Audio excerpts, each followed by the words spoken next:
Hi hello నమస్తే అండి. నేనండి రేఖాని షార్జా దుబాయ్ నుంచి. అంటే రాయలసీమ ఆంధ్ర అమ్మాయిని. ఎలాగున్నారండి? అందరూ బాగున్నారా? చూడండి, ఈరోజు మా లంచ్ చూపిస్తాను. ఈరోజు సండే కదా, బగారా రైస్ అండి. సండే పిల్లలకి ఇంకా బక్రీద్ వస్తుందనేసి వన్ వీక్ ముందే లీవ్ ఇచ్చారండి. ఇది బగారా రైస్. అలాగే వచ్చి ఇది చికెన్ డ్రై రోస్ట్ అండి. చికెన్ డ్రైగా రోస్ట్ చేశానండి, బాగా ఎక్కువ ఉల్లిపాయలు అవి వేసేసి. ఇది యాక్చువల్లీ ఇది మా పాపకి అంటే ఇష్టం అండి. నాకంటే ఇష్టం అంతగా ఇష్టం ఏం లేదు, అయినా కానీ చేశానండి. అలాగే ఇది మసాలా లేకుండా చికెన్ ఫ్రై అండి. అది మా పాపకి కారం ఎక్కువ లేకుండా. నాకు ఇది బంగాళదుంప మెంతాకు తాలింపు చేశానండి, టమాటో పండ్లు ఉల్లిపాయలు అన్నీ వేసి. అలాగే సాంబార్ అండి.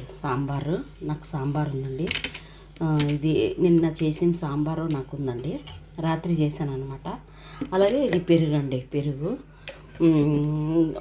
ఉల్లిపాయలు వేసి పచ్చడి చేస్తే మా పాప తిందండి, అందుకని ఇంకా ఇలా చేశానండి.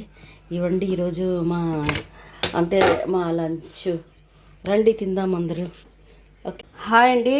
అలాగే పాయసం కూడా చేశానండి. పాయసము ఇంకా గిన్నెలోనే వేడిగా ఉన్నింది, అది నేను ఇంకా వీడియో తీయడం మర్చిపోయాను. ఇది కొంచెం చల్లగా అయిన తర్వాత పాయసం చేశానండి. ఇందులోకి సేమియా మాత్రం వేసి కొంచెం అన్ని క్యాషియో అవన్నీ వేసి చేశానండి. అన్నీ లోపల ఉన్నాయి, కనిపించట్లేదు అనమాట. చాలా బాగా అయిందండి. ఏమంటే అప్పటికప్పుడు వాళ్ళంతా ఇంకా చేసుకుంటుంటే మనకి బాగుండదు కదా, అందుకని నేను కూడా చేశానండి. ఓకేనండి, రండి తిందాం అందరూ.